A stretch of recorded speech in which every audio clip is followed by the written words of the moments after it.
जय जय रघुवीर समर्थ. श्रीमत दासबोध. दशक 17वा. प्रकृती पुरुष नाम.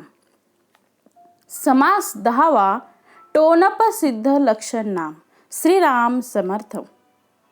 आवर्ण दकी हटकेश्वर, त्यास घडे नमस्कार. महिमा अत्यंतची थोर, तया पाताळ लिंगाचा. दशक 17वा आणि समास 10वा. या नवीन समासाची सुरुवात आपण आज करत आहोत. टोनप सिद्ध लक्षण नाम. समर्थांनी या समासाचं नाव जरा वेगळंच ठेवलंय. टोनपा म्हटलेलं आहे. याचा अर्थ ज्याच्या जवळ सारासार विवेक नाही असा गृहस्थ.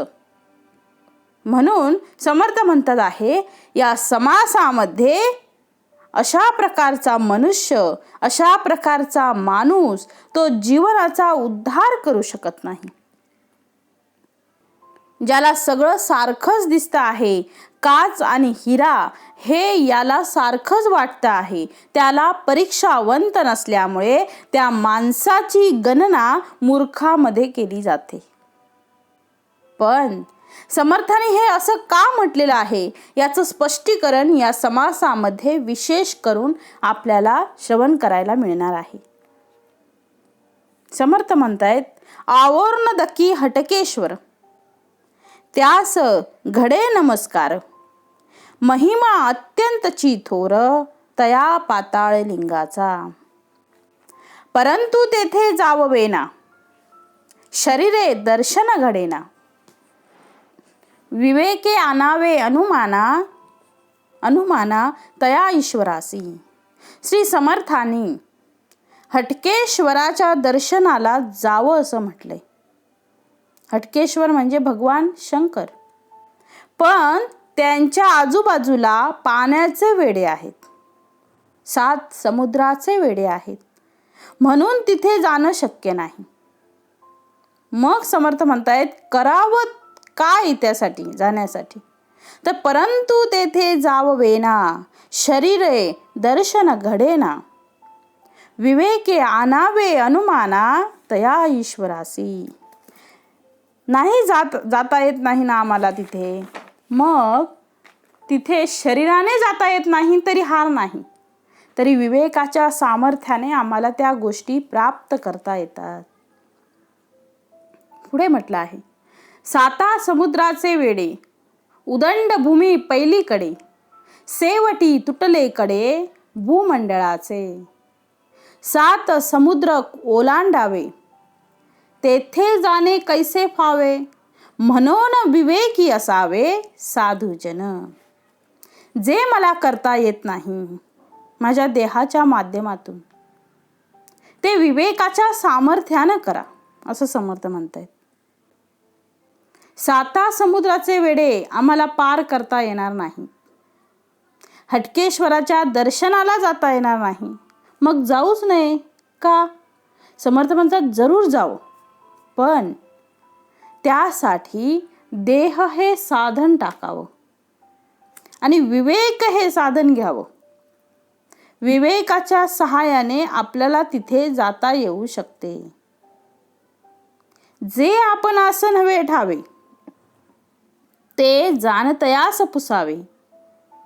मनोवेगे तने फिरावे, हे तो घडेना. समर्थ म्हणतायत जे माझ्याकडनं होत नाही, मला ते कळत नाही, ते कुणाला विचारलं पाहिजे हो? तर जाणत्याला विचारला पाहिजे. जाणत्यास पुसावे, जाणत्यास विचारावे, जाणत्याकडे विद्या शिकावी. जाणता जो आहे म्हणजे ज्ञानी जो आहे अशा गुरूंकडे जाऊन आम्ही नाना प्रकारच्या विद्या जशा संपादन करतो त्याहीप्रमाणे समर्थ म्हणतात साधू संतांच्या सहवासात राहून आम्हाला विवेकाच्या माध्यमातून आम्हाला परमेश्वरापर्यंत पोचता येते. जे आपणास नव्हे ठावे, ते जाणत्यास पुसावे. छोट्या छोट्या गोष्टी असतात व्यवहारातल्या, त्या आम्हाला कळत नाही. आम्ही ज्याला कळतात त्याला विचारतो, लहान मुलांना मोबाईल, लॅपटॉप, कम्प्युटर हे सहज हाताळता येतात.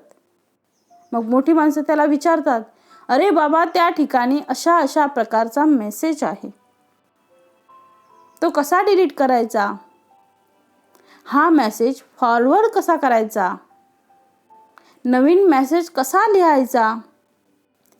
इंग्लिशचं मराठीमध्ये कशा रीतीने भाषांतर होईल? व्हॉइस मेसेज कसा पाठवायचा? कुणाला विचारतो आम्ही? ज्याला कळतं त्याला आपण विचारतो.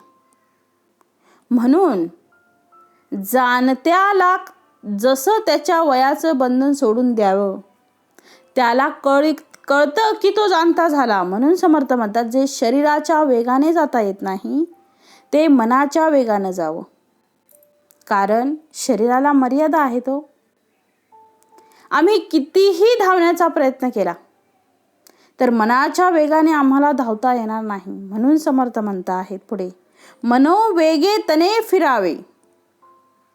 काय म्हणतायत? मनोवेगे तने फिरावे, मनाच्या वेगाने तनाने फिरावं, हे तो घडेना, हे शक्य नाही. जे चर्म दृष्टीस नव्हे ठावे, जे चर्मदृष्टीस नव्हे ठावे, ते ज्ञान दृष्टीने पहावे, ब्रह्मांड विवरून राहावे समाधानी. सगळं ब्रह्मांड आम्हाला पाहायचं आहे. कसं शक्य आहे हो? देहाच्या माध्यमातून डोळ्याने सगळं जग पाहता येईल का? नाही पाहता येणार. म्हणून समर्थ म्हणतात, जे चर्मदृष्टीस नव्हे ठावे, ते ज्ञान दृष्टीने पाहावे. पिंडी ते ब्रह्मांडी किंवा ब्रह्मांडी ते पिंडी असा विचार करून आम्ही आमच्या पिंडाचा अभ्यास जरी केला तर ब्रह्मांडाचा अभ्यास होतो. पुढे काय म्हटले बघा, मध्ये आहे भूमीचे चढळ, म्हणून आकाश आणि पाताळ, ते चढळ नसता अंतराळ चहूकडे. चढळ म्हणजे पडदा. वरती आकाश, खाली पाताळ अशा प्रकारचे दोन भाग का पडले? त्याचं उत्तर म्हणजे पृथ्वीचा पडदा आहे. मध्ये पृथ्वीचा पडदा आहे. त्या पृथ्वीला बाजूला केलं तर सर्वत्र अंतराळच आहे. म्हणजे समर्थांना त्याही काळामध्ये तिथे भूगोलाच्या दृष्टीने जरी आम्ही विचार केला तर पृथ्वी हे अधांतरी आहे. हे समर्थ इथे सांगून जात आहेत की तयास परब्रह्म म्हणावे. मग कुणाला परब्रह्म म्हणावं? आकाशाला परब्रह्म म्हणावं का? पुढे समर्थ म्हणतायत, तयास परब्रह्म म्हणावे, जे उपाधी वेगळे स्वभावे, जेथे दृश्य मायेच्या नावे शून्याकार. म्हणून उपाधी विरहित असलेला आकाश, म्हणून त्याला आम्ही परब्रह्म म्हटलंय. आकाशाला दोष आहेत, आकाशाला गुण आहेत आणि ते उपाधीने तयार झालेले आहेत. म्हणून त्याला आम्ही परब्रह्म म्हणू शकत नाही. पण जे उपाधी वेगळं जे आहे ते परब्रह्म आहे. म्हणून आकाश स्वरूप परब्रह्म म्हणतो आम्ही. पुढे म्हटलंय, दृष्टीचे देखणे दृश्य, डोळ्याने पाहणे तो दृष्टीचा विषय आहे. डोळ्याने आम्ही दृश्य पाहतो. मनाचे देखणे भास, मनाने पाहिलं त्याला भास असं म्हणतात. मनातीत निराभास विवेके जाणावे. जिथे दृश्य नाही, जिथे भास नाही, अशा गोष्टी जर आम्हाला पाहायच्या असतील तर समर्थ म्हणतात निराभास हे विवेकाच्या सामर्थ्याने पाहता येतो. म्हणून विवेकी व्हा आणि त्या परब्रह्माचा शोध घ्या. दृश्य भास अवघा विघडे, विवेक तेथे पवाडे, भूमंडळी ज्ञाते थोडे सूक्ष्म दृष्टीचे. जगामध्ये अशा प्रकारे विवेक दृष्टीने पाहणारे,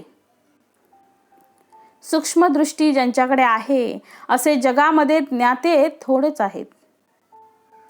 म्हणून दृश्य आणि भास अवघे विघडे याचा अर्थ ते मोडून जाते, स्वप्न तुटते. भास तुटून जातो. तसं डोळ्यानं दिसणारं जगत सुद्धा हे नष्ट होते. विवेक हे आपल्याला कळते. मग अशा प्रकारे भूमंडळी ज्ञाते थोडे सूक्ष्म दृष्टीचे. या जगाला सूक्ष्म दृष्टीने पाहणारे असे जगामध्ये फारच थोडे आहेत. असे विवेकी थोडे आहेत. असे जे पाहतात ते लोक परब्रह्माचा ठाव घेतात. म्हणून पुढे म्हटलं आहे, वाच्यांश वाचेने बोलावा, न बोलता लक्षांश जाणावा, निर्गुण अनुभवास आणावा, गुणाचे न योगे. समर्थ म्हणतायत, वाचेने वाच्यांश कळतो. न बोलता जर कळत असेल तर त्याला लक्षांश असं म्हणतात. आणि लक्षांश सुद्धा जर बाजूला टाकून निर्गुण अनुभवास आला, गुणाचे न योगी. आम्हाला निर्गुण कसे कळेल? गुणाच्या योगाने निर्गुण कळेल. म्हणून सगुणाचे निसंगे निर्गुण पाविजे निर्धारे, किंवा निर्गुणाची भेटी आलो सगुणा संगे. परब्रह्माच्या भेटीला जायचे आहे. ते निर्गुण परब्रह्म आम्हाला जाणायचं आहे. तर आम्ही काय करावं? जे गुण आहेत त्या गुणाच्या माध्यमातून निर्गुणापर्यंत पोचावं. म्हणजे आता पुन्हा येथे भेद निर्माण झाला. गुण म्हणजे भेद, निर्गुण म्हणजे अभेद. म्हणून अभेदाचं जर आम्हाला जाणायचं असेल, अभेद जर जाणून घ्यायचा असेल, तर आम्हाला भेदाच्या माध्यमातून निर्गुणाकडे जावं लागेल. परमेश्वर हा अभेदामध्ये आहे, तो भेदामध्ये आहे. पण भेद आणि अभेदाच्या पलीकडे परब्रह्म आहे. म्हणून त्या परब्रह्माला जाणण्यासाठी समर्थ म्हणतात, गुणांचा आसरा घ्या. म्हणून समर्थांनी सगुण उपासना सांगितली.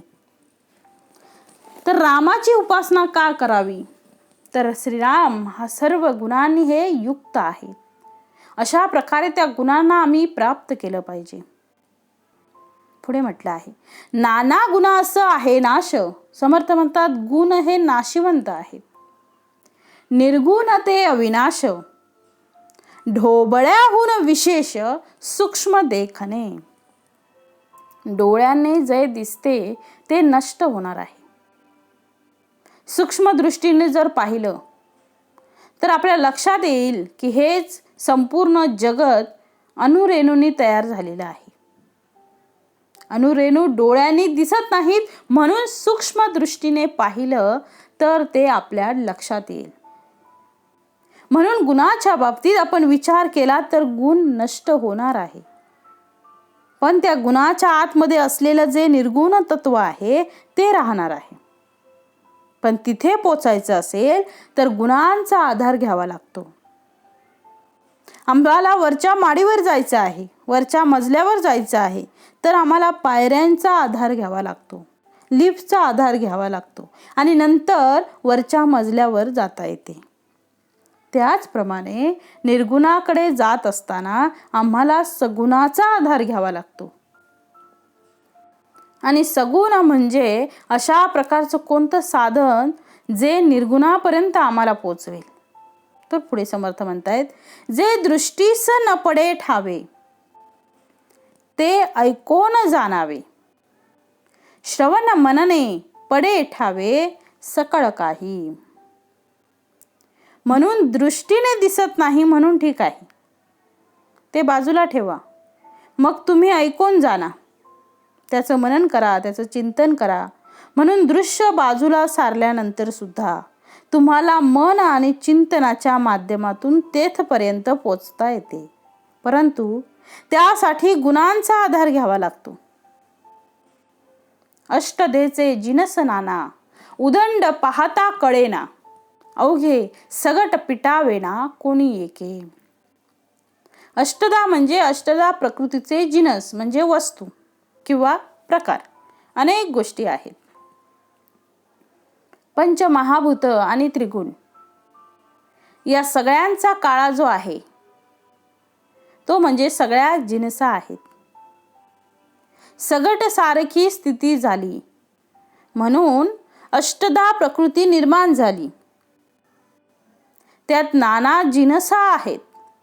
त्यातल्या काही गोष्टी आमच्या उपयोगी आहेत, त्या गुणातीत आहेत आणि गुणांचा समुच्चय आहे.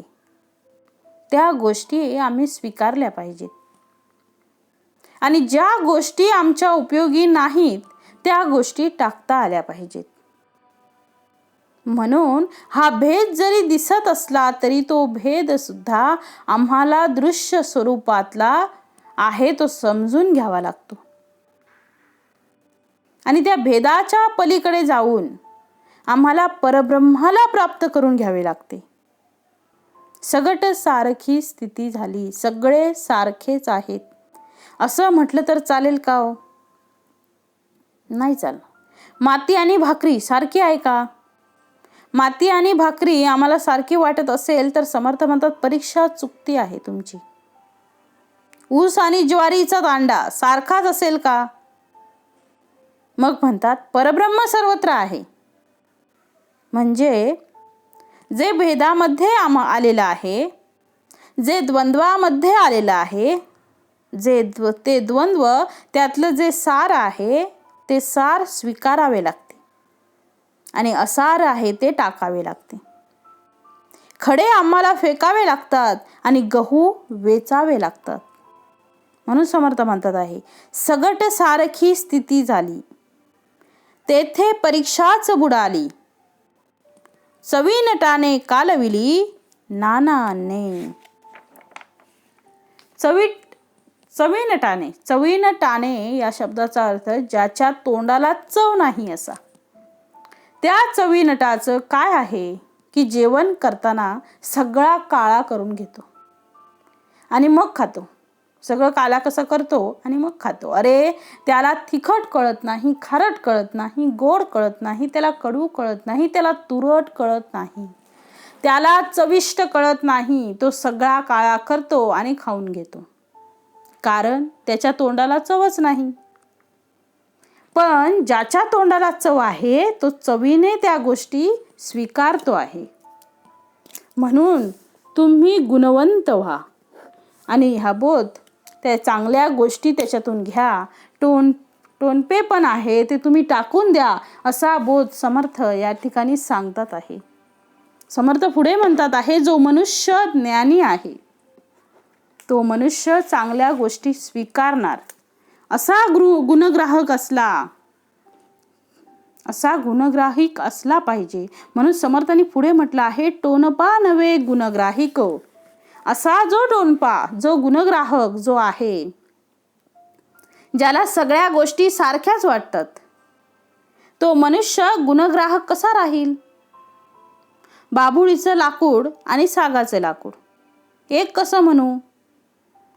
लाकूड म्हणून जरी ते सारखं असलं तरी दोघांची उपयोगिता ही भिन्न भिन्न आहे. त्यामुळे ज्या गोष्टी चांगल्या आहेत आणि ज्या तुम्हाला हव्या आहेत त्याची निवड तुम्हाला करता आली पाहिजे. आम्ही बाजारात जातो, भाजीपाला निवडत असताना सुद्धा त्यातलं गवत कीड खाल्लेलं असेल तर असं जे पदार्थ आहे ते आम्ही टाकून देतो. चांगला ताजा भाजीपाला आहे त्याचा आम्ही स्वीकार करतो. व्यवहारामध्ये अशा प्रकारे गुणग्राहकता चांगल्या माणसाजवळ ही असतेच. टोनपा माणसाजवळ काही नसते. तो कसंही सरकटून घरी घेऊन येईल. या जगात काहीच वाईट नाही आहे, सगळं चांगलंच आहे असं म्हणून आपण सगळं घेतलेलं चालेल का? नाही चालणार. ज्या अर्थी माझ्या बुद्धीला, माझ्या मनाला, माझ्या दृष्टीला हा दृश्यभेद दिसतो आहे तोपर्यंत माणसाला शुद्धतेचा स्वीकार करता आला पाहिजे. इतर लोकांच्या बाबतीत हा विचार नाही आहे. म्हणून समर्थ स्वतः बोलतायत टोनपा नव्हे गुणग्राहिक, मूर्खास कळेना विवेक, विवेक आणि अविवेक एकची म्हणती. चांगलं आणि वाईट ज्याला कळतच नाही अशा मूर्खाला विवेक आणि अविवेक काय कळणार? म्हणून चांगलं स्वीकारता येणं याला विवेक बुद्धी असं म्हणतात. उच्च नीच कळेना ज्याला तेथे अभ्यासची बुडाला. नाना अभ्यासे प्राणी आला सुटका कैची. चांगलं आणि वाईट कळतच नाही. वस्त्र परीक्षा करणारा समर्थांनी नाना परीक्षा हा शब्द वापरलेला आहे. पण पुढे हे ज्ञान नव्हे हा शब्द पुढे जोडला आहे, कारण इथे ब्रह्मज्ञान हेच ज्ञान आहे. आहे आपणासी आपण यात नाव ज्ञान समर्थ पुढे म्हणतात. पण त्या अगोदर व्यवहाराच्या दृष्टीने आम्हाला गरज आहे. व्यवहाराच्या दृष्टीने त्यातला चांगुलपणा जो आहे तो आम्हाला घेता आला पाहिजे. वाईट गोष्टी आम्हाला टाकता आल्या पाहिजेत. माझ्या आरोग्याच्या दृष्टीने मी विचार जर केला तर डॉक्टर म्हणतात की तुमच्यासाठी मीठ खाणं बरोबर नाही, तुम्ही जास्त साखर घेणं बरोबर नाही. एखाद्याच्या जर लिव्हरचा प्रॉब्लेम झालेला असेल तर डॉक्टर म्हणतात त्याला तुम्ही जे मद्यपान केले आतापर्यंत त्यामुळे तुम्हाला हा प्रॉब्लेम आलेला आहे.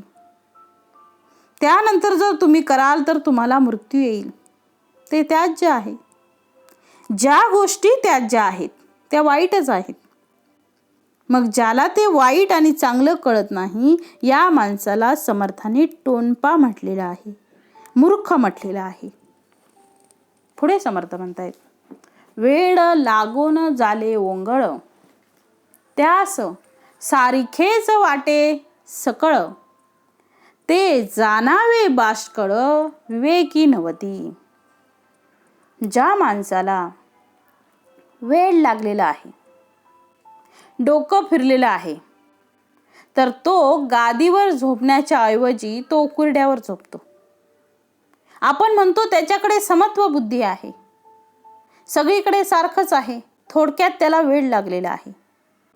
ज्या माणसाला वेड लागलेला आहे तो कसाही वागतो, पण ज्ञानी मनुष्य असा वेडेपणाचं काम करत नाही.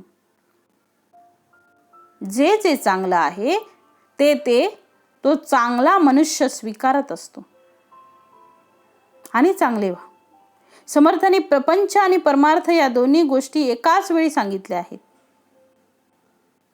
जितका तुम्ही प्रपंच उत्तम करू शकाल तितकाच परमार्थही उत्तम करता येईल. प्रपंचामध्ये जो ओंघळ आहे तो परमार्थातील ओंघळ होतो. म्हणून समर्थ म्हणतायत दोन्हीकडे आम्हाला उत्तम काम करता आलं पाहिजे. ज्यासी अखंड होतो नाश त्यासीच म्हणती अविनाश. बहुचकीच्या लोकांस काय म्हणावे. ज्यासी अखंड होतो नाश त्यासीच म्हणती अविनाश. अविनाश या शब्दाचा अर्थ ज्याचा कधीही नाश होत नाही तो. पण मूर्ख लोक ज्या विनाशी गोष्टी आहेत त्यालाच अविनाश म्हणून बसतात. आमच्या डोळ्यांनी दिसणाऱ्या सगळ्या गोष्टी नाशिवंत आहेत असं शास्त्र सांगून गेलं आहे. जे जे डोळ्यांनी दिसतं ते सगळं नष्ट होणारं आहे. तुम्ही स्वतःचं जे आरशात रूप पाहता ते सुद्धा नष्ट होणारं आहे. काहीही शिल्लक राहणार नाही. मग त्याला आम्ही अविनाशी कसं म्हणावं ते फक्त मूर्खच लोक म्हणू शकतील. ईश्वरे नाना भेद केले भेदे सकळ सृष्टी चाले. आंधळे परीक्षावंत मिळाले तेथे परीक्षा कैसी. परमेश्वराचे भेद निर्माण केला परमेश्वराने, कारण आम्ही देहबुद्धी धारण केल्यामुळे आणि आम्हाला डोळ्यांनी दिसताना आम्ही तो भेद नाही मानला तर आम्ही अडचणीमध्ये येऊ. संतांचं असं वचन आहे की जो मनुष्य देहातीत आहे त्याला सर्व सारखं आहे. पण आम्ही देहातीत नाही आहे. आम्हाला देहभान आहे, मग देहभान आहे. म्हणून चांगलं वाईट सुद्धा तुमच्या देहानुसार तुमच्या देहानुसार काही गोष्टी त्या चांगल्या आहेत काही गोष्टी त्याज्य आहेत. म्हणून तो विवेक असला पाहिजे. तुम्ही साधक असाल, तुमचा देह जर साधकाचा असेल तर भगवंताची भक्ती करणं, नामजप करणे, पूजार्चा करणे, भक्तिमार्गी लागणे, संतांचा सहवास घेणं हे तुमच्यासाठी साध्य आहे. ते तुमच्यासाठी धन्यता देणारं आहे. पण त्याशिवाय आपल्या इंद्रियांना बहिर्मुख करून इतर विषयांचं सतत सेवन करणे या गोष्टी साधकाच्या दृष्टीने त्याज्य आहेत. म्हणून समर्थ म्हणतात आहे, आम्ही या भेदामध्ये जरी आम्ही अडकलो नाही तरी ईश्वरे नाना भेदे केले. गुलाबाला सुगंध भिन्न आहे, चमेलीचा सुगंध भिन्न आहे, मोगऱ्याचाही भिन्न आहे. सगळे एक आहे असं म्हणता येणार नाही. या भिन्नांच्या बाबतीतही मोठा चमत्कार आहे बघा. या भेदामुळे आमचं जीवन सुखकर झालेलं आहे. आपलं रूप भिन्न आहे म्हणून आपण एकमेकांना सहज ओळखू शकतो. आपली नामं भिन्न आहेत म्हणून आपण एकमेकाला जाणू शकतो. सगळ्यांच्या घरचा पत्ता जर एकच असता तर पत्र कुठे गेले असते हो. ज्या अर्थी तुमच्या घराचा पत्ता भिन्न आहे त्या अर्थी तुमचं घर आणि समोरच्याचं घर भिन्न आहे, लक्षात घ्या. मग ती भिन्नता जी आहे ती आपल्याला सुख देणारी आहे. आत्मिक पातळीवर जरी आम्ही भेदत्व असलं तरी भौतिक पातळीवर तो भेद आपल्याला स्वीकारावा लागतो. लोखंड आणि सोनं यात भेद आहे. दगड आणि माती आणि लाकूड यातही भेद आहे. म्हणून 5 प्रकारचे शास्त्रात भेद दिलेले आहेत. ते भेदच आहेत. पहिला भेद दिला आहे तो जड जळाचा भेद. 2 जड वस्तू आहेत, त्या एकमेकांशिवाय भिन्न आहेत. दुसरा भेद आहे जडाचा आणि जीवाचा भेद आहे. जड वस्तू आणि मी, माझ्यात फरक आहे. मी बोलतो आहे, लाकूड बोलणार नाही, वस्तू बोलणार नाही, निर्जीव भिन्न आहे. तिसरा भेद आहे जीव जीवाचा भेद. एक माणूस दुसऱ्या माणसापेक्षा भिन्न आहे. एक मुलगा दुसऱ्यापेक्षा भिन्न आहे. जरी जुळे असतील तरी त्यामध्ये दोघांमध्ये भेद आहे हे आई वडील बरोबर जाणतात. म्हणून जीव जीवाचाही भेद आहे. जीवामध्ये आणि शिवामध्येही भेद आहे. कारण तू मायेत अडकलेला आहेस म्हणून जीव आहेस आणि तो मायेतून मुक्त झाला म्हणून तो शिव आहे. जीव शिवाचा निश्चय, जीव शिवाचाही भेद आहे आणि शिव आणि जडाचाही भेद आहे. आणि 5वा भेद आहे परमेश्वराने दृश्य दिसणारी जी वस्तू आहे त्यात भेद हा आहेच. म्हणून अशा प्रकारे 5ही भेद जे आहे ते शास्त्राने मान्य केलेले आहेत. आणि मग जो मनुष्य आपल्या देहामध्ये आहे, ज्याला देहाचं भान आहे, जो व्यवहार करतो आहे, त्याने त्या भेदांना सांभाळून जाऊन माया चालवली आहे. सगळे सारखेच नाहीत. कागद सारखेच दिसतात. कॅशियर असेल एखादा तर तो म्हणतो सगळ्या नोटाच आहेत. 5ची दिली काय, 100ची दिली काय, 1000ची दिली काय, ती नोटच आहे, सारखीच आहे. नाही, तुम्ही व्यवहार करता तर तुम्हाला कळली पाहिजे की ही 100 रुपयाची नोट द्यायची आहे, विड्रॉ करायची, विड्रॉमध्ये आहे. 1000 रुपये त्याला देता येणार नाही. जरी अभेदत्व असलं तरी व्यवहारामध्ये तो भेद आहे. कागद म्हणून दोन्ही सारखं असतील तरी दोघांचं मूल्यांकन मात्र काय आहे, भिन्न आहे. म्हणून तो भेद शहाणी माणसं जाणतात. मूर्खाला तो भेद जाणता येत नाही, तो कळतही नाही. म्हणून समर्थ पुढे किती स्पष्टतेने सांगतायत बघा. जेथे परीक्षेचा अभाव, अशी परीक्षा ज्याला कळत नाही, तो टोणपा समुदाव, गुणची नाही गौरव येईल कैचे. गौरव गुणाच्या मागे आहे. माझा गौरव करा असं म्हणून जर कोणी फिरत राहिले तर लोक त्याला वेड्यात काढतील. आणि जे गुणवान लोक आहेत त्यांचा गौरव कसा करा असं म्हणण्याचं कारण नाही. लोक त्यांचा आपोआप गौरव करतात. म्हणून पुढे म्हटलं आहे खरे खोटे एकची झाले, विवेकाने काय केले, असार सांडून सार घेतले साधूजनी. साधू संतांनी काय केलं आहे, तर असार जे आहे ते टाकलं आहे, सार त्यांनी स्वीकारलेलं आहे. ज्या गोष्टी खोल आहेत त्या उडवून लावता आल्या पाहिजेत. म्हणून सारकार आहे. सार काय आहे, तर गुण हे सार आहे आणि अवगुण जे आहे ते असार आहेत, ते टाकता आलं पाहिजे. निवडत असताना ज्या गोष्टी आमच्या कामाच्या आहेत त्या गोष्टी आम्ही घेतो, खडे फेकून देतो. तुम्ही म्हणाल काय परमेश्वर सर्वत्र आहे, खडे काय, गोटे काय, गहू काय आणि माती काय, सगळं सारखंच आहे. पण आम्ही वाळू शिजायला टाकत नाही, आम्ही तांदूळ शिजायला घालतो. आम्हाला दगड खाता येत नाही, आम्हाला लाडू खाता येतो. याचा अर्थ असा की आम्ही देहांत आहे. त्यामुळे देहबुद्धी आम्हाला असल्यामुळे चांगलं आणि वाईट आम्हाला स्वीकारता येतं. आम्हाला जी उपाधी प्राप्त झाली त्या उपाधीच्या अनुषंगाने ते चांगलं वाईट ठरत असते. तुम्ही मानव आहेत, मग मानवाला कोणती कृती योग्य आहे ते ठरवा. कारण आपण उपाधी कोणती घेतली आहे, मानवाची. म्हणून आम्हाला जनावरासारखं वागता येणार नाही, कारण आम्हाला उपाधी मानवाची आहे. तुम्ही म्हणाल जनावरं कशी हिंडतात हो, मग आम्ही तशी हिंडून नाही चालणार, कारण तुमची उपाधी भिन्न आहे. गाढव उकरड्यावर लोळते, तिथे ब्रह्मतत्व आहे, चैतन्य तत्व आहे. पण ते उकरड्यावर लोळते याचं कारण त्या ठिकाणी त्याने जे उपाधी धारण केलेली आहे त्याच्यासाठी ते ठीक आहे, पण तुझ्यासाठी ती गोष्ट त्याज्य आहे. म्हणून कोणी काय करावं, तर अधिकारानुसार आपण आपली कामं करावी. आपण म्हणतो आम्ही आमच्या पायरीनं राहिलं पाहिजे. याचा अर्थ मी जी उपाधी धारण केली आहे त्या उपाधीच्या अधिकाराप्रमाणे राहिलं पाहिजे. विद्यार्थी आणि शिक्षक या दोघांचंच घ्या. आता या दोघांमध्ये काय फरक आहे हो, दोघांनीही उपाधी धारण केली आहे. तो विद्यार्थी त्याने विद्या धारण करण्यासाठी, ग्रहण करण्यासाठी उपाधी धारण केली आहे विद्यार्थ्याची. आणि शिक्षक त्यांनी विद्या देण्यासाठी उपाधी धारण केलेली आहे.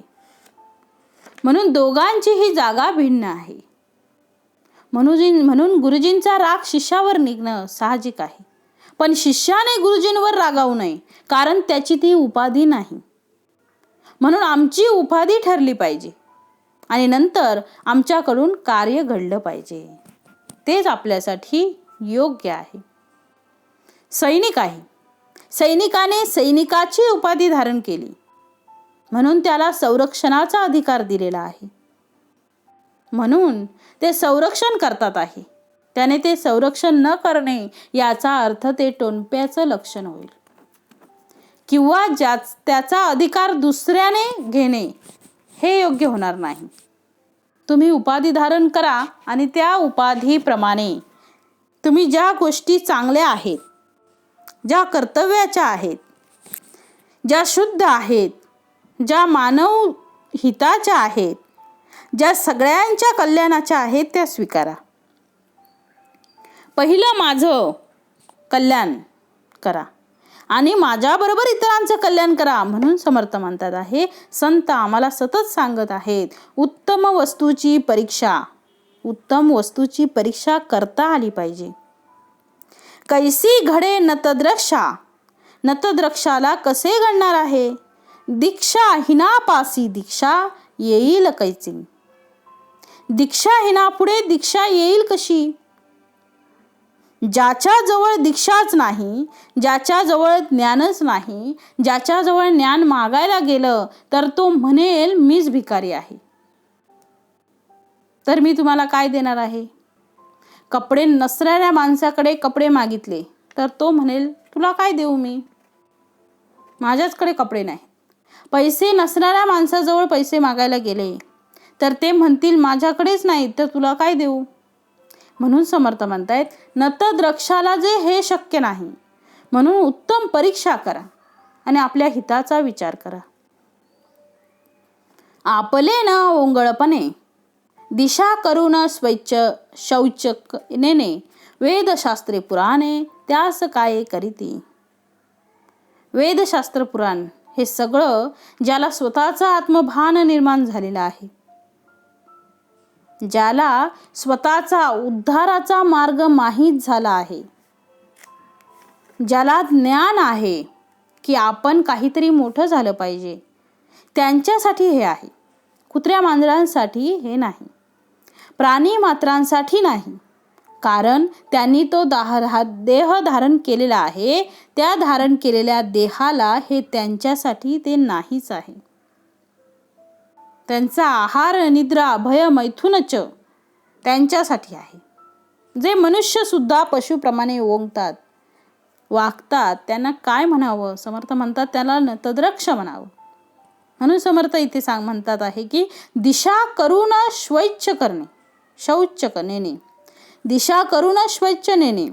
शौच म्हणजे शुद्धता त्याला माहीत नाही. कुठेही दिशा करतो म्हणजे घाण करतो. आधी राखावा आचार मग पहावा विचार, आचार विचारे पैल पार पावी जेतो. सुंदर ओवी आहे. पहिल्यांदा आचार आहे मग विचार आहे. जसं संतांचा आहे, पहिला आचार नंतर विचार. ज्याचा आचार चांगला आहे त्याने हळूहळू आपला विचार बदलवला पाहिजे.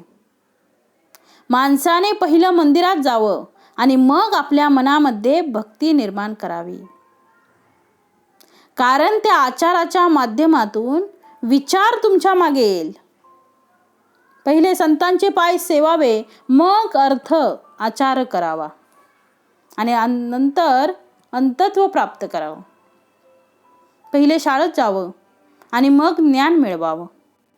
पहिले आचार आहे. शाळेत जाणे हा आचार आहे आणि ज्ञान प्राप्त होणे हा विचार आहे.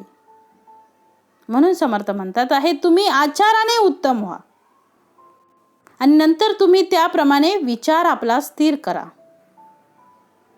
जे नेमकास न कळे ते बाष्कळास केवी कळे, डोळस ठकती आंधळे कोण्या कामाचे. पाप पुण्य स्वर्ग नरक अवघेची मानिले एक, विवेक आणि अविवेक काय मानावे.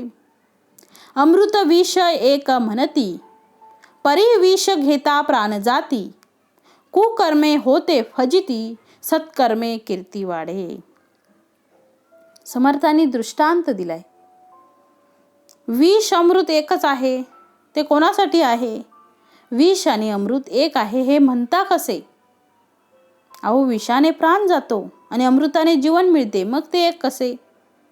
सत्कर्माने कीर्ती प्राप्त होते आणि कुकर्माने माणसाची अधोगती होते. मग सत्कर्म जे आहे ते केलं पाहिजे. सत्कीर्ती वाढवली पाहिजे, विवेकाने ती वाढवली पाहिजे. म्हणून समर्थ म्हणतायत इहलोक आणि परलोक जेथे नाही साकल्य विवेक, तेथे अवघेच निरर्थक सकळ काही. शहाण्या माणसाने इहलोकीही धन्य केला पाहिजे, इहलोकही धन्य केला पाहिजे आणि परलोकही धन्य केला पाहिजे.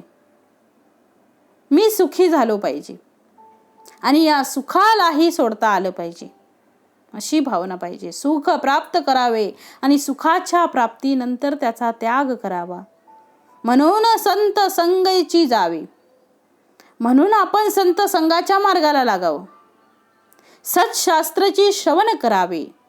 चांगलं चांगलं जे आहे ते ऐका, श्रवण करा. माणसाला दिवसभरात अनेक गोष्टी ऐकायला मिळतात, पण चांगले ऐकायला मिळतील की नाही हा प्रश्न आहे. जीवन धन्य करायचं असेल, खऱ्या अर्थाने ते ज्ञानी तृप्त व्हायचं असेल तर सत्ग्रंथाचं वाचन करा, सत्शास्त्राचं श्रवण करा, साधू संतांच्या सहवासात राहा. ज्या गोष्टी साधू संतांनी सांगितल्या आहेत त्या सतत सतत चिंतनात राहा. त्याने आपलं जीवन धन्य होईल. समर्थ म्हणतायत उत्तम गुणास अभ्यासावे. याचा अर्थ चांगल्या गोष्टी करा, नाना प्रयत्ने नुसत्या करू नका, त्या प्रयत्नपूर्वक करा. वाईट गोष्टी करण्यासाठी प्रयत्नांची गरज नाही. मुलाला म्हटले दिवसभर खेळत राहा, मुलगा आनंदाने खेळत राहतो. पण 2 तास त्याला अभ्यास कर म्हटलं की त्याच्या जीवावर येतं. याचा अर्थ ज्या गोष्टी चांगल्या आहेत त्याच्यासाठी कष्ट लागतात आणि ज्या गोष्टी वाईट आहेत त्या करण्यासाठी मनुष्य उत्सुक असतो. रस्त्यावर असलेली पावभाजी, रस्त्यावर असलेले पदार्थ खाण्यासाठी मनुष्य उत्सुक असतो. घरी पोळी भाजी खाताना माणसाला जिभेला आपल्याला जड जातं.